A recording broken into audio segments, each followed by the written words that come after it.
Hello, Daniel. Welcome to the Made for Video podcast. Hello, Stephen.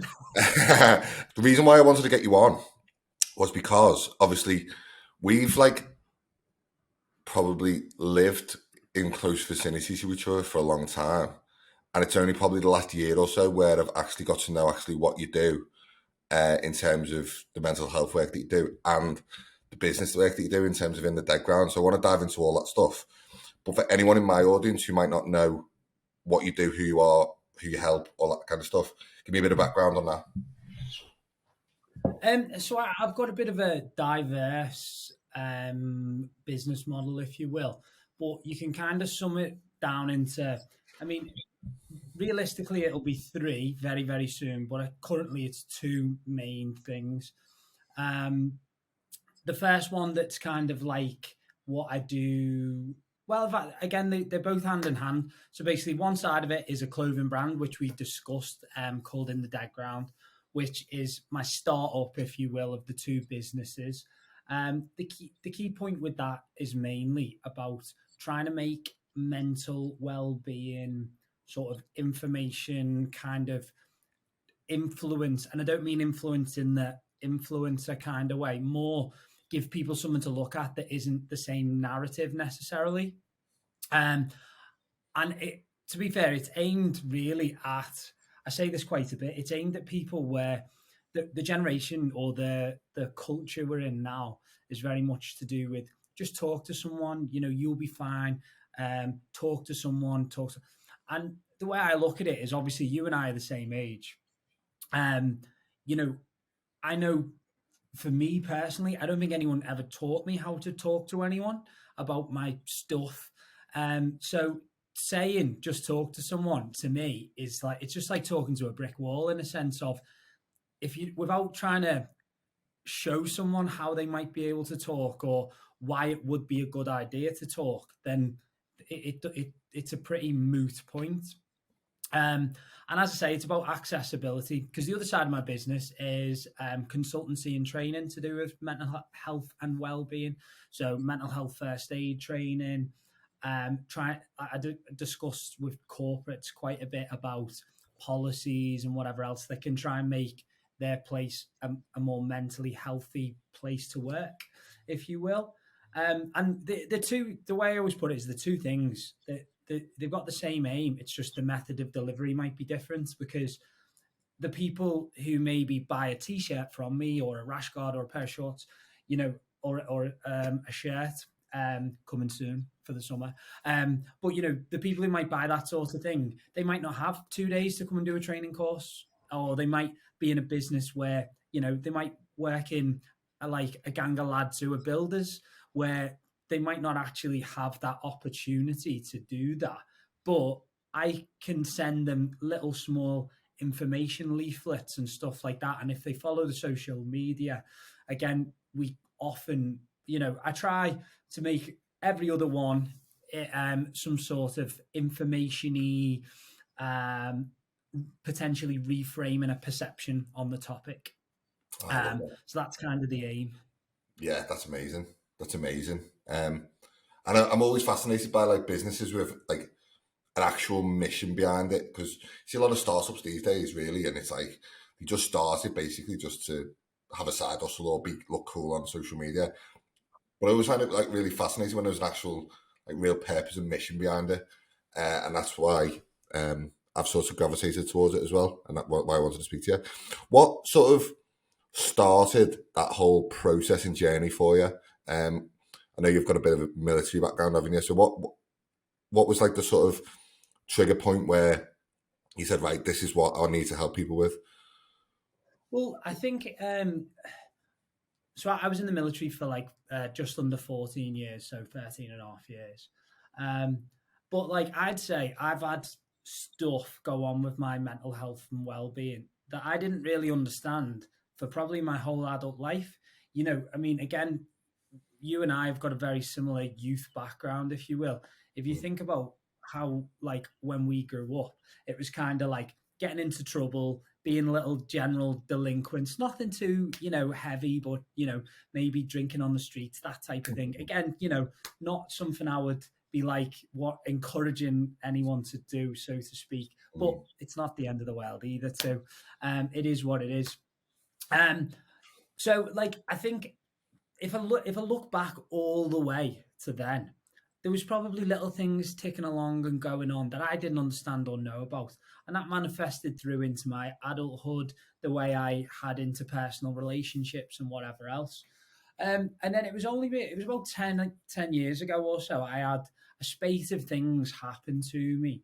And then, little like before I knew it, I was in a really difficult position where, I was very anxious a lot of the time. And again, one point I always like to make about this, by the way, is with my service background, actually, you get a lot of people who would perceive, oh, he's been to Afghan, he's looked for IEDs, that type of thing. For anyone who doesn't know what that means, I was an idiot walking around with a metal detector looking for things that could go bang, but hopefully wouldn't, obviously.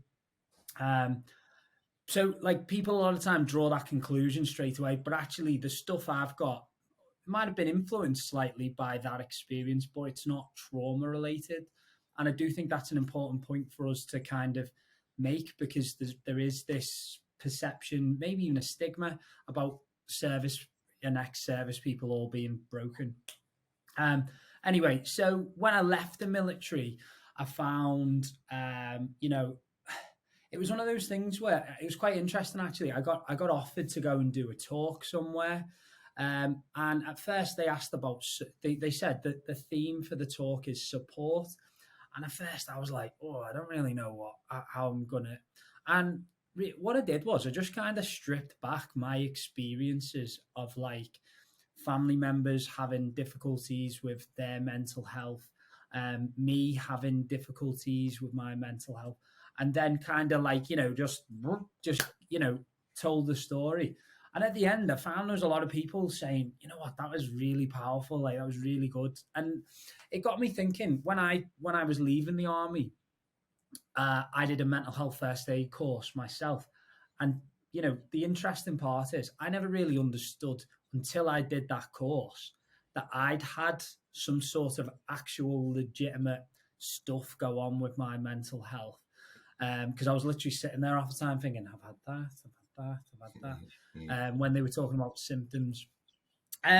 So yeah, it was at that point really where I started to think, okay, well, maybe it's worth looking at training to become an instructor in this type of thing, to be able to teach others.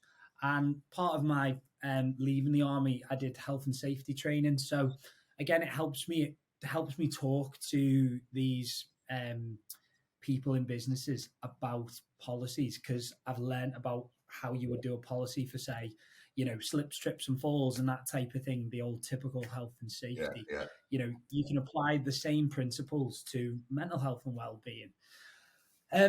So yeah, that was kind of where I started. That was about 4.5 years ago now. Yeah. And yeah, I'm an avid reader. I'm a very curious person as well. So I always like to try and examine things from a different angle. That was partly why I used to get in trouble a lot when I was young in the army, because I'd say, is this the best way that we can do this? Yeah. And generally the answer was more like, be quiet, Yeah. along with a few other words thrown in. Yeah. So, that's kind of where it came from. That's like a really interesting perspective and experience, that, because I remember for me, like, it's a tough one to like really sort of describe in a way, because for myself, I can speak from my own experience. So I vividly remember within the space of about 3 months, I think I was about 20, 21 years old. And I was working for 4 or 5 years in a housing firm, Barrett Homes. I was going to college, they were paying for it all. I was flying, I was making better money than probably most people were at that point. And everyone was like, oh, you're an architect, you've been training as an architect, you're about to go to uni to do it. This is amazing, you just need to finish college and all this. And then the 2007-8 recession hit, got made redundant. And it was done. It was gone. I was like, oh shit. I didn't even like at this point. I wasn't even thinking about like um, I was at a low point in my life or whatever.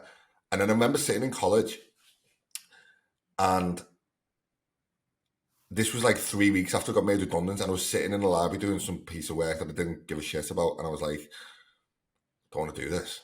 Just don't want to do it.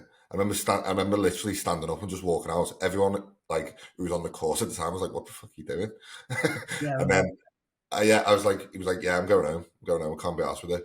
It's like it's only like 2 o'clock. You're here till 5. I was like, "Yeah, I'm not bothered." Anyway, so I went home and said to my mum and dad, I was like, "Look, don't want to do this anymore. I want to do something sort of fitness wise." And because it was redundant and like there was no jobs in the construction industry or that sort of area, I just was just going to gym. And I was like, I remember looking at the PCs in the gym, and I was like, I was slightly out of shape myself, and I was like, I don't know, like I'm quite athletic. I reckon I could probably just do it like a decent job doing that. Um, I remember, I don't even know who the lad was. I remember just looking at this PC session. The guy was like on his phone and just not really taking an interest in it. I don't know if he was just, I don't know if that was his he was reading something off his phone. I don't know what it was. But I just remember thinking, I could just do a better job. So I went home, Googled it, and I was like, right, I'm going to become PC. From that point, I don't think, I think that was the lowest point I got to. And then from that point, I always put it down to, from that point on, I was always doing something for someone else, not myself. Because it was, and then I think that's the reason why um, I was able to sort of pull myself out of that little low point and then get to that point where I was like, not really feeling that anymore because it was beyond myself now. So all the stuff that I learned, like business wise, making money, training, fitness, nutrition, mindset, all that stuff.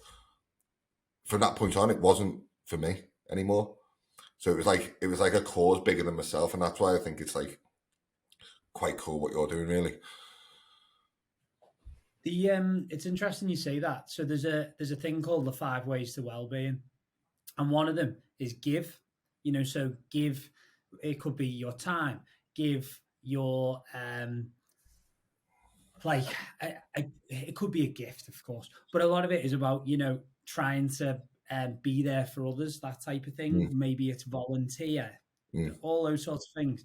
And again, that is part of a well-being toolkit for people, and yeah, everyone is different.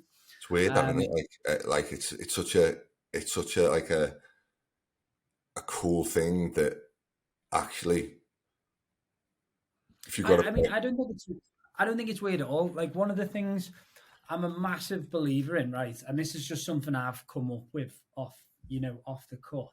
There's no science to this, by the way. So, well, in fact, there probably could be a few bits tied in yeah, somewhere, but there isn't any direct science that I've researched or applied.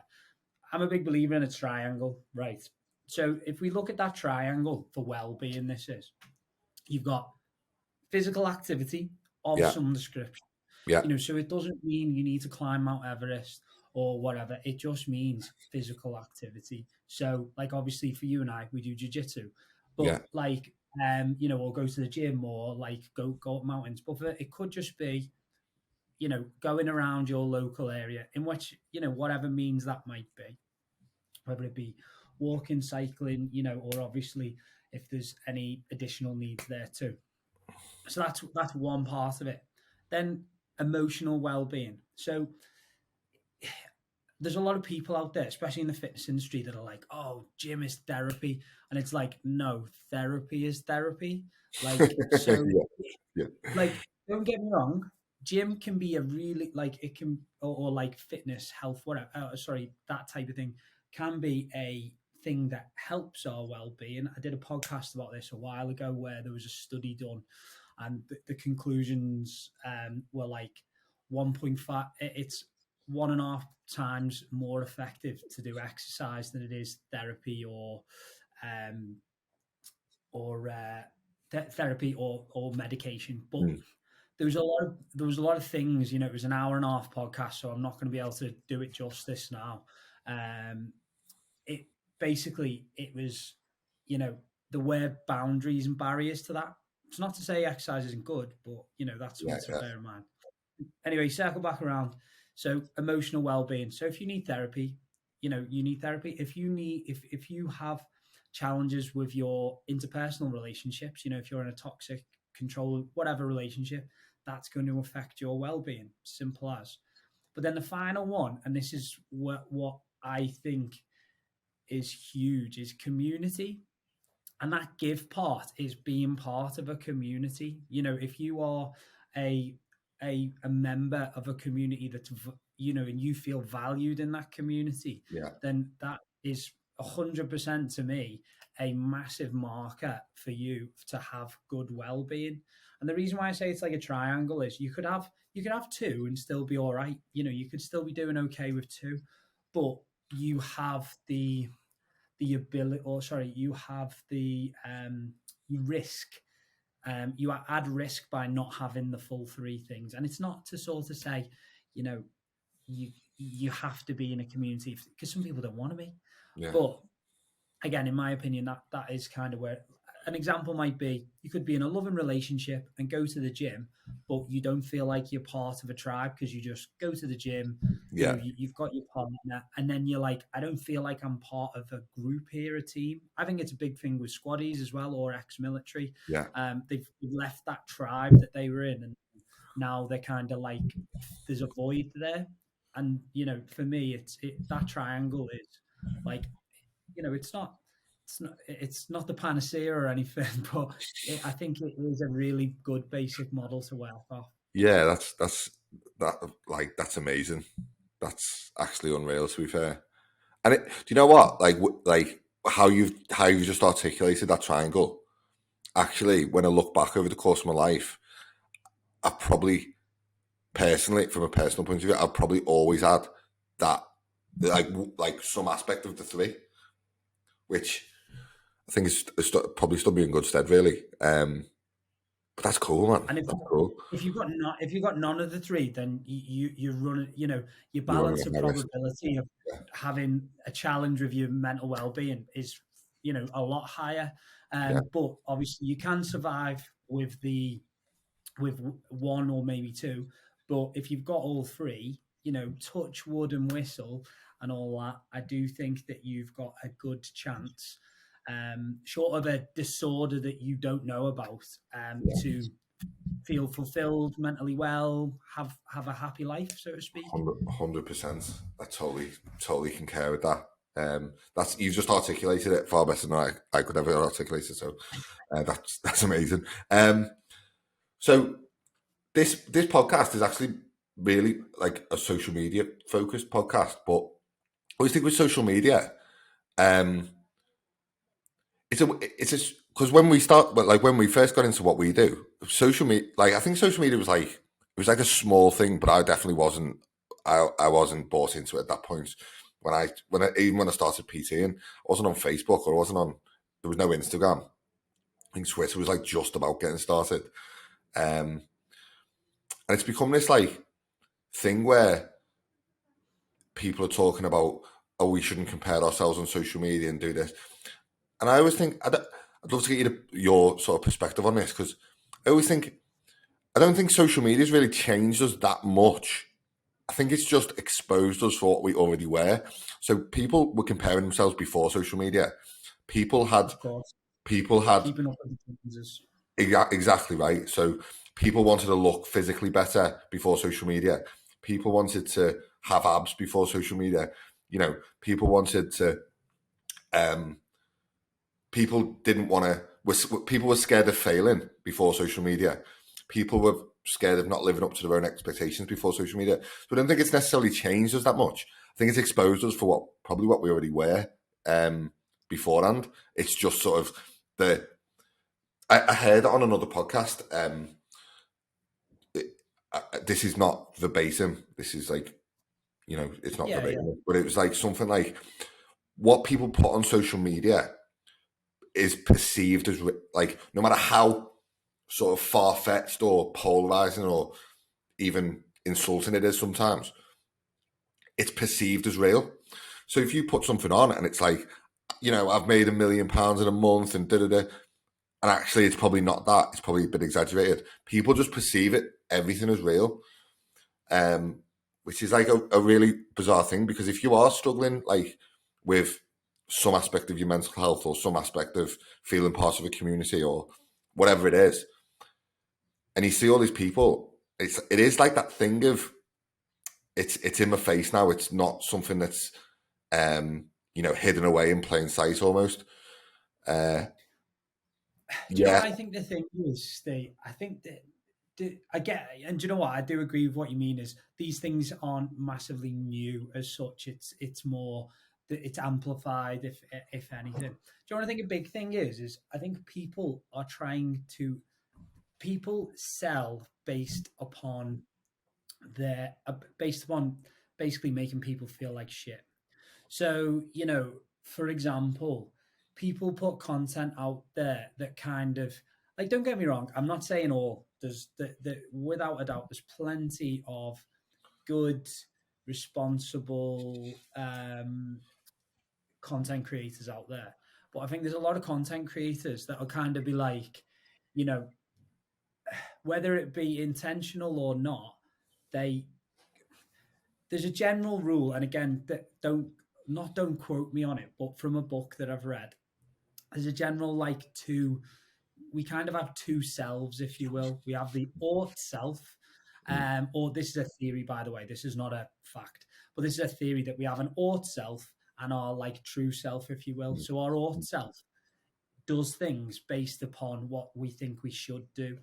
So it's a good example is when someone gets into a diet program or mm, an exercise program, yeah. and they're licking an apple once a day, and they have a kale smoothie, and they're smashing it in, Licking an apple. twice, you know, and like, yeah, obviously I'm being a bit facetious, but it's like they have this kind of thing. I've got to do as much as I can in the smallest amount of time and whatever else, and then before they know it, it's knocked on the head. And it's for me, I'm a big believer in it. It's got not nothing to do with the individual, but less to do with the individual than to do with the way they've structured it, but the fact that they're doing it because they think they should do, as opposed to because they want to. Like, I'm quite fortunate, like in the sense that um, I don't personally believe I need to be motivated to do a lot of Mm, activities, mm, and I think that's basically down to I started training in the gym when I was 15, did my military service and whatever else, and also I need physical activity. Like I need it. I'm like a little dog. I need it. So I going to engage with activities like that doesn't is not something I need to do. Other people do. mm. So for me, I can just do it and get on with it. Whereas for somebody else, they might be like, "Oh, I'm doing this because I feel like I should do," and then as a they're not enjoying it. They're not doing an activity that they like. They don't really know what they want to do. Yeah. Um, and I think people are capitalizing on the monetization of this. You need me as your coach because you've been going to the gym and not enjoying it. And it's like, well, maybe, or like the classic, like I'm a bit of a hater on this one. Like the word mindset, I'm a bit of a hater of it. And the reason why I say this is all of the complexities that feed into the word mindset, you can't oversimplify it into "I will help your mindset." I don't personally believe Mm, there's a lot that goes on to get to that mm. kind of like like without taking the piss out of him, like the old Goggins, like who's going to carry the boats, like don't get me wrong, like I can look at him and he can motivate me Yeah, in a yeah, sense of I go, oh, fair one, Dave. yeah, Yeah, you're smashing it, whatever. But I bet you loads of people are like, and don't get me wrong, he is a good motivator, but I don't necessarily believe that his message is always going to be that useful to a lot of people. yeah, So yeah, with social media, I think the big problem is people trying to monetize anything, and people. I think now people don't research things a lot.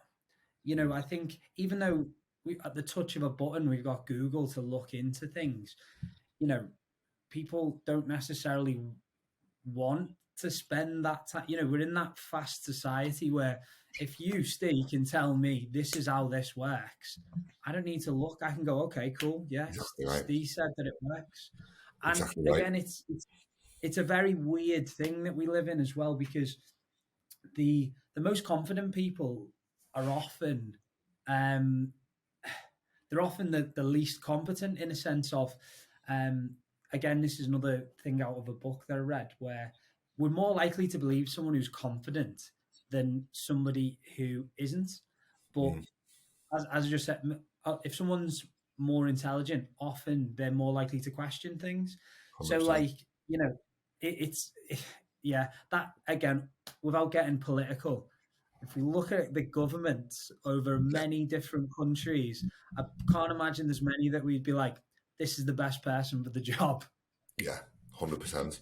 Well, humans, it's human nature to gravitate towards polarization. What I mean by that is, in marketing, there's a term called hero. There's a term called hero versus villain marketing. So in a sense, what you're doing is you're making yourself a hero against a villain, and it creates that polarization. So people gravitate towards that guy. So if you look at the likes of the Goggins of the world, and the Jocko Willinks of the world, and the Andrew Tates of the world, they're actually quite Wait, polarizing. right, wait there. I cannot allow you to put Jocko Willink next to Andrew Tate. No, I'm going to refuse. Like, do you know what, right? With Jocko, one thing I would say about Jocko is I genuinely believe he is one of the best guys on the internet because, for example, like, I don't know, like, if people don't know who this guy is, by the way, he's an ex-Navy SEAL guy. He was an officer, got, extensive experience. He runs a leadership consultancy Yeah. firm now called Echelon Front. Isn't he a black Loads of belt in books. jiu-jitsu as well? Oh, yeah. Yeah, yeah, yeah. Yeah, he's a total bad man. He's a total bad man. Yeah. But like, I'll give you an example. He talks like every day. He gets up at in and around 4 a.m. Yeah, Mm, but he never says you should do that too. He might talk about the benefits of mm, getting up at 4 a.m. yeah. and he might say, but he also says I don't need a lot of sleep, so Mm, I can go to bed, and I don't actually need that much sleep. And he also says things like, well, actually, sometimes I'll go to bed at like 8 at night, mm, so yeah, I'll get my full 8 hours. So yeah. with him, he is like I think he's brilliant, to be fair, because he's one of the guys that I was on about where he's very responsible about what he says. Like, He Don't get me yeah, wrong, he'll say some tongue in cheek stuff that are like, but again, I think it's always tongue in cheek, like when I don't know, it's raining today, good. Stuff like that. It's like yeah. it's a joke, isn't it?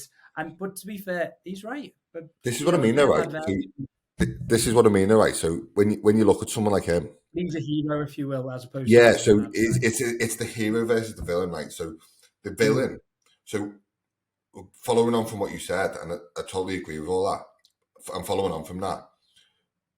You can make yourself. There's the hero versus the villain, and what some people will tend to do is dig the knife in on people, like you said, make them feel like shit, and try and sell them something off the back of it. Or you can provoke thought. So you can provoke Mm. people. And I say this to all my social media clients as well, is like, I won't work with people who provoke people, because it doesn't sit right with me that you're going to make someone else feel bad to make yourself look better. It just doesn't, Hmm. it's just not right to me. But what you can do, if someone's got a genuine problem that needs solving and you've got a solution to it, there's an ethical way of doing that. And it's not Oh provoking yeah, people, definitely. it's actually provoking thought. And what the likes of Jocko Willink are amazing at is provoking thought. So, like you said, is it raining? Good. Are you uncomfortable? Good. Like that's provoking thought. It's not provoking anyone. He's not. He's not ramming it down the throat. It's like, Yeah, he's not saying I think it's good, and if you think it's bad, you're a lizard. yeah, He's yeah, just like, yeah, yeah, yeah, yeah. so you might go. Do you know what? I'll give that walk a go now. Yeah, and do you know what, Steve? That's something I'd always try and personally do as well. And like all of my content is always might, maybe, Yeah. and it's not that I don't believe in what I'm saying. Mm, It's the fact that and this, like, for example. I hate it, pet hate, if you will. I don't know if we're going to get onto that with social media, but a pet hate of mine is seeing content that says this is good for your mental health, and it's like, no, it might be, but if we put the pressure on, like, so say for argument's sake, I've been in a low point, feeling, anxious, depressed, etc., etc., and then I say, "This is good for your mental health. Come and PT with me. This is good for your mental health." And then rather than thinking, "Oh, I'm gonna actually, I might, go see a doctor. I might think about booking in with a therapist. Think, oh, I'm gonna go to Danny and do a PT session." And then if I'm going into this PT session and thinking, or they're coming into the session thinking, yeah, I'm going to do this PT session, I'm going to feel better. I think the pressure takes away from the flow that they might get out of it, the positive feelings. But B, I might be an absolute knob. They might not enjoy my training, or even I'm not a knob and they just don't enjoy the way I train people. There's so many variables there that we can't say it is. We can say it can, or it's there's evidence that it is good, or it can be good, but it's not it. Sorry, if there's evidence that it can be good, it's not it is. Because if we think about it on the other scale, let's imagine a person who's homeless, right? And for argument's sake, they have some sort of substance addiction. So let's say heroin. If the choice is between taking their own life and doing heroin, we would then say heroin is good for your mental health. It clearly isn't. Make sure you don't stitch that bit and just me saying that. But if we were to sort of objectively say, is it good for that person? That if it's the choice between them taking their own life and them doing heroin, then that's good for their mental health. But it clearly isn't good. Now, again, they're polar opposites, and I'm probably being a bit divisive saying, but what I'm getting at is, I think ethically saying things in a way where it could be, as opposed to it is, you should, is an important thing on social media for content creators to bear in mind. 100%, 100%, mate. Yeah, absolutely, totally agree with that. I think, do you know what, in science, in like I'm not a scientist, obviously, but in science, there's a common thing that is like the whole point of science is that you don't know. It's like if we knew everything, there'd be no points in science. Science wouldn't exist. Yeah. You know what I mean? So, if you say, like, can we go to a faraway planet? It's like, we don't know. In 50 years, we don't know. So there's no point in being like, yeah, we're definitely going to be able to, because we don't know. Like, we don't know what's going to happen. And we're seeing this thing with like... Sorry, go on. Yeah, we're seeing this thing with like artificial intelligence now as well. It's like, we don't know what's going to happen with it. Like, in 100 years. It scares me. And like, as a 90s kid, if you will, seeing the more I see it, the more I'm like, this is how Skynet started on Terminator. This is not good. Yeah, this is not good. Do you know what? I thought I wasn't too much of a I wasn't so skeptical about it. I was like, it's just a new tool. It'll be like email, or it'll be like something like Google or whatever. And then all these like video editing tools have started coming out. Honestly, mate, you should see the speed of them and what they can do. I'm paying for one at the moment called Autopod, which like chops up podcasts. It's saving me literally like 3 hours a day. It's unbelievable. And this is the start. This is like the very seeds of like what's going to happen in the future. So I don't know. I mean, I don't think we've got to worry about it from like a. I don't think we've got to worry about it from like a. It's not going to kill off humanity or anything like that. But I think it will like displace jobs and stuff like that. Oh yeah, I mean, here's an interesting one to think about. Education. Like, if I can tell you right now, if 14-year-old Danny Bourne could get access to something that would write an essay for him Oh, Oh baby. yeah, They're going to have to go back to writing everything by hand, because if not, that is literally going to be the way to yeah, do it. 100%, Like, 100%. that's all it'll be. I mean, Um, like I like totally the same, right? So ChatGPT, which is like the most prominent AI tool at the moment, which can basically mhm. tell you anything. So what's going to happen is companies are going to have plugins for ChatGPT. So, for example, if you want to order a pizza one night, um, Domino's will have a plugin, and you can say to ChatGPT, "I want to order this, this, and this. I've got 6 people coming round. Two like beer, two don't, two like wine. Can you just send it to me at 7 o'clock?" And it'll just automatically do it from your nearest Domino's. It's going to be mad. But ChatGPT, on the subject of education, and I heard Jordan Peterson talking about this the other week. Uh, it it passed the American medical bar exam. Isn't the So bar exam legal? so so to become part of like the medical board or whatever in America, Yeah, you have to yeah, like yeah. pass a certain standard. Now you can type the Yeah, yeah, questions into ChatGPT and it passed it. So like it's mad. It's absolutely mad. But um, it's this is, again, it's progress, isn't it? We've just got to do you keep think? Do our you think? Do you think like as humans and from like a, I mean, that sort of like it is because it is scary. Like and people who are in jobs which could be displaced, like low level entry jobs and stuff like that, which can be displaced by this stuff. It is quite a scary thing. And do you know what, when you say entry level, think about it like this.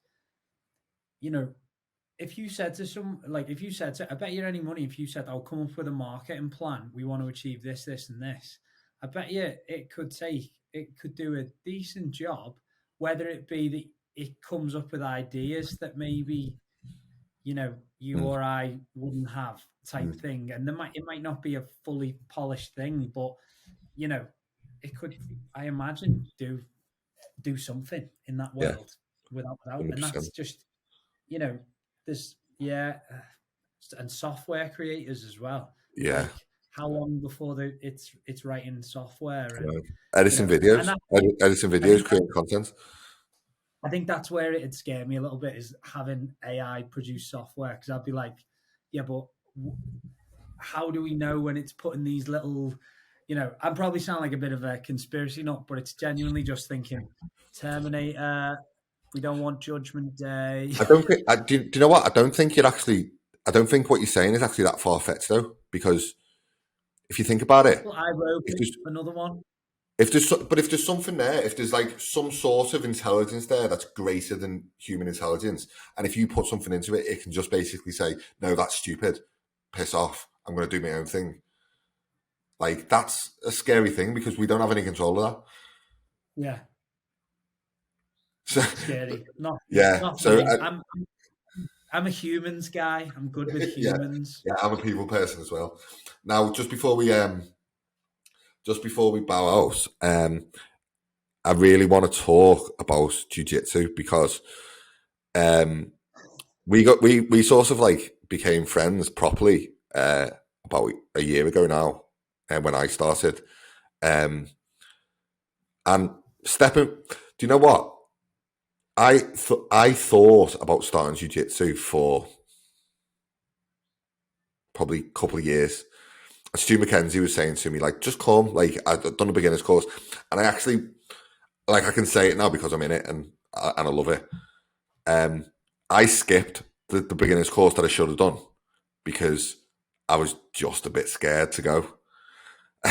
And that taking that first step through the door was, it was a scare. I remember walking up to, I like literally walking across the car park into the door, and I was like, what's going to happen here? Like, I don't even know what's going to happen. I remember like doing the first session, I quite enjoyed it. Like, not very rough and tumble, the first one, very basic. And then after about 3 sessions in, I remember sitting there in the car, and I was like, my sugar levels must have dropped. My arms were shaking. My biceps were like ripping out of the socket. I was like, don't know if I can do this. don't know whether I can do this. And then I remember driving to Tesco Express, and like I got like a Luco Sport because I just needed to like just get myself right. I got home and Mrs. was like, "What have you been doing to yourself? Like this is like you like. Are you sure you want to do this? It's you basically ruining you like my body." I was like on the couch, and I was like, "No, I'm going to crack on. I'm going to do the beginner's course and see how it goes." And then since then, it just got better and better and better. And the community aspect of it, what they've created at Trident, where we go, I've been in good communities in the past. I've worked in good gyms. I've been part of good teams. But fitness wise and like friendly competitiveness and mutual respect, I don't think I've ever been part of a community like that. And I'd love to get your perspective on that, because it's not something that it's probably not something I would naturally gravitate towards. Like I love boxing, I love MMA and all that kind of stuff. But I've never really done that before. But for some reason, this is just like sort of got a hold of me, and it's like, yeah, it's something I love now, and I can't go a week without it now. Yeah, I mean, I think, just to point out before we start, we're still very new and we're actually rubbish, so we're not really qualified to talk about anything in relation to any technical. This quick disclaimer: there's no technical advice being given on jiu-jitsu in this podcast. Yeah, this is definitely not that. But I'd say, yeah, I would concur. Like, and I think that's partly where I kind of got the model from, the triangle, because I can remember thinking to myself, like, do you know what? Like, since I've left the army, I've missed this element. Like, don't get me wrong, I've worked with loads of great people and whatever else, but I think, most of my adult life, I've been in a situation where it'd be like, I don't know, because like I was a physical training instructor as well. It'd be like, how many times do you reckon you can climb that rope in a minute or 10 minutes or, or we'd set each other silly challenges and whatever else. I kind of didn't have that anymore. It was just kind of like, oh yeah, I'll go to the gym and do this. And so, yeah, I mean, for me, I think, yeah, the community side is great. Like and the other good thing as well is I think it's community, but it's not based around boozing and stuff like that. It's not like, oh, we're gonna go and have 10 pints after we've done this. It's like, oh, we might go and have coffees and breakfast or whatever, but it's all very, and again, it's not that I'm against having a session here and there by any means, but I do think it's good to have that community in a healthy way where it's, like you say, healthy competition's good as well, where it's not like, it's not like I'm going to break your arm, even though you do kind of do that in a roundabout sense. It's like, I'm competing against another guy, against another. I'm a massive believer in it. I think another good thing as well, if we're talking about mental well-being, is it's a great activity to get you into a flow state. Like a flow state, for anyone that isn't familiar, it's where you are tasked to the point where it's difficult, but it's not, well, I mean, there is times where it's definitely too hard for your ability, without a doubt. But what it does is you're thinking, but you're not kind of like thinking along the lines of how long is this? What's the time? It's kind of more, like you can go in and lose 2 hours like that without any problem, because you're just kind of immersed in the activity and enjoying yourself. Well, not always fully enjoying yourself. Yeah. But again, it's a balance, because like you might, like again, when you're learning, you'll be the nail quite a bit, 100%. A lot. I'm the nail all the time. But it's one of those things where it's not like the hammer's trying to bend you and break you. It's just the hammer's just hammering, and you're just the nail. And that's it's like chess, isn't it? Like you could play it for 100 years and still not have all the solutions. Like you never, like Harry, our head coach, always says it's like a jigsaw puzzle that you can't complete.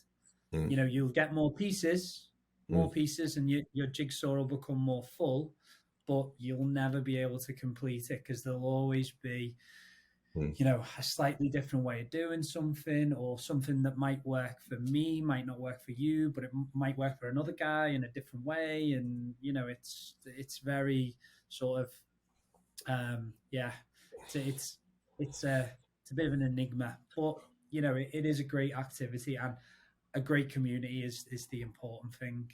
100%, mate. I think what it's taught me, just before we wrap up, is like, if you've got like a high here and a low here, and you're like sort of neutral is in the middle.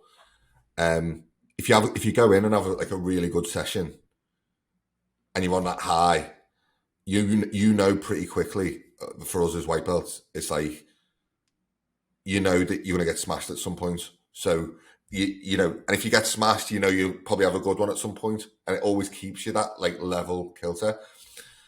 The thing is if you aren't getting smashed, it's you, not like because you think, unless you're like, you know, probably like Harry in our gym, you can always be getting smashed by someone. So if you're not, it's because you're choosing not to, Yeah, because you exactly. know, for whatever reason. Whereas like most of us have the opportunity, and you know, to get smashed, and that's I love it. ridiculous, isn't it? Yeah, I love it, mate. I absolutely love it. So I think what, before we one wrap, final point on, well, sorry, one final point on it is it's great because you have to be humble. You have to humble yourself.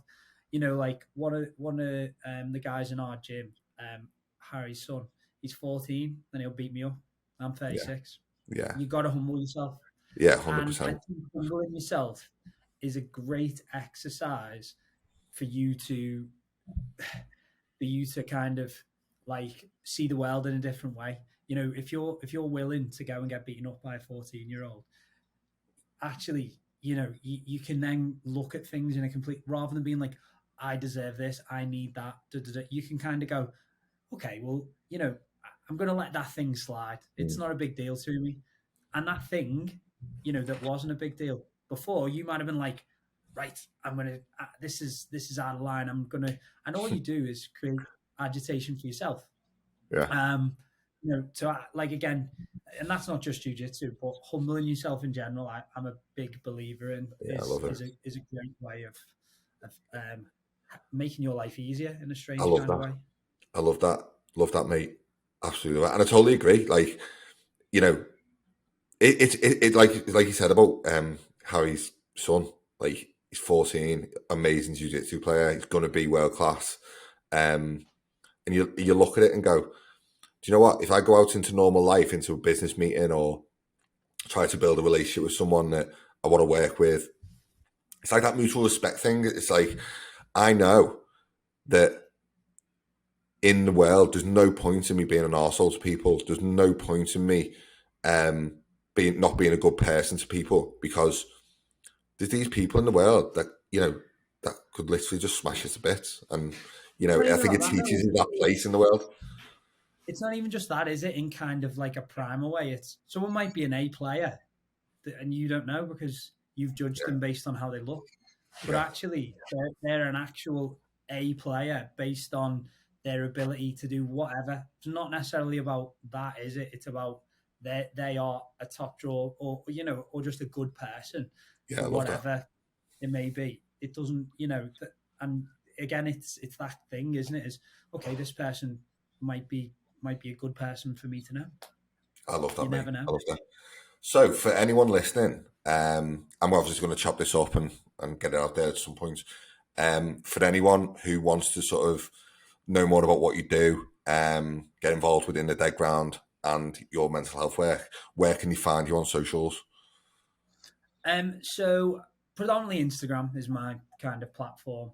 For me, my personal account would be Danny underscore Bourne, like Jason Bourne, same spelling, no relation before any funny person tries to make that joke.